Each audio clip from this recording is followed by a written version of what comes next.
It's that time of year again. The warmer temperatures mean more mosquitoes and more of those pesky, itchy bites.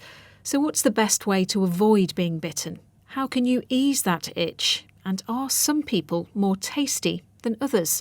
I'm Krista Beighton, a BBC journalist, and I've been speaking to Virginia Chachati, a UK registered pharmacist and medical writer, to get some answers. So, Virginia, what are your top tips for avoiding being bitten by mosquitoes? So try to avoid certain environments like ponds, puddles, marshes, swamps, outdoor pools, lakes, any tall grass or slow streams of water. Essentially anywhere warm, dark or shaded wet areas, including things like dense forests. You also want to be careful around water that's sitting around for too long. So things like in your garden, like in flower pots. You also want to avoid certain times of day when midges and mosquitoes are at their worst. So this is usually at sunrise or sunset when it's over 20 degrees. Not so much in the middle of the day because it can be too hot, or at night, which is too cool. And if you're indoors, use nets over windows and doors with tiny holes so that midges and mosquitoes can't get through. You also want to wear certain clothes which are long, light and loose. So long sleeves for tops and bottoms, light colours like white. And you also want to consider using permethrin, which is an insecticide that you can impregnate your clothes with. Sprays which are protective are insect repellents like DEET, picaridin or IR3535. And you want to put these on bare skin. So do not spray these under your clothes. And if you're using sunscreen, put sunscreen on first and then use the insect repellent on top. Foods you might want to avoid include things like eating bananas or drinking beer. Why bananas in particular?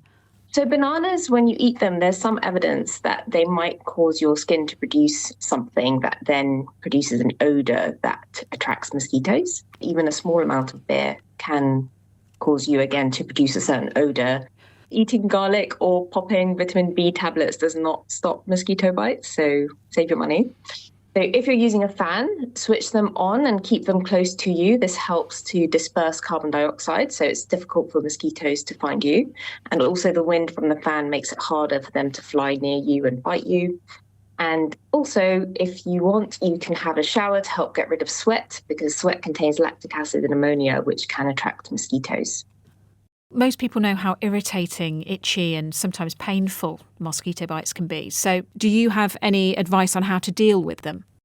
Yes, absolutely. So do not scratch the bite because dirt from under your nails and also bacteria on the skin, if you break the skin, can get into the bite and that can cause a skin infection. So the first thing you want to do is wash the bite with clean water and soap. And then you can use ice wrapped in a clean towel or a sock or a pillowcase and then apply it to the bite for a few minutes. You can then apply a first aid cream, which is antiseptic cream. That can help to prevent an infection, or you can apply an antihistamine cream to prevent itching. And then you can also use a hydrocortisone 1% cream if you're an adult or child over 10 years old. You can get this from the pharmacy, but you should not apply it on the face or near the eyes without seeing a doctor. And to ease the itching, you can take an antihistamine tablet or liquid, and that will usually have something like loratadine or cetirizine or acrivestin in it, or chlorphenamine. And these are also used for hay fever. So you might have some hay fever medicines at home. They will usually contain an antihistamine. So you can use that for the itching for the bite. And if the bite starts to get really hot and itchy and the rash starts to spread around the bite, or it has a yellow or white bit in the middle, then it might be infected. So make sure you see your pharmacist or doctor to have a look.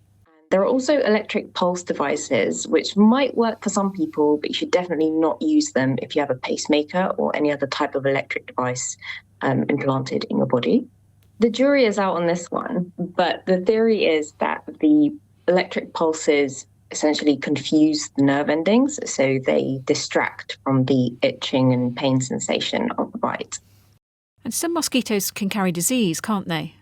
Yeah, I think it's important to be aware of symptoms. So if you've just got back from traveling somewhere within the past 12 months and you're worried that something might have bitten you and given you a disease like malaria or yellow fever or dengue fever, then you want to look out for signs like headaches, fever or high body temperature, feeling tired or body pain, or anything else that just seems unusual for you and it seems to be lingering. Then see a doctor and tell them that you've traveled to a different country, even if you only went to visit friends and family.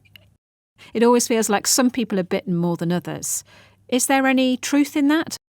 So yes, there are some small studies which suggest that being a pregnant woman might attract more mosquitoes to come to you and bite you. And also your body odour. So if your skin produces more lactic acid and ammonia than other people, that might be due to something like the HLA gene. And that means mosquitoes are more likely to be attracted to you and then bite you.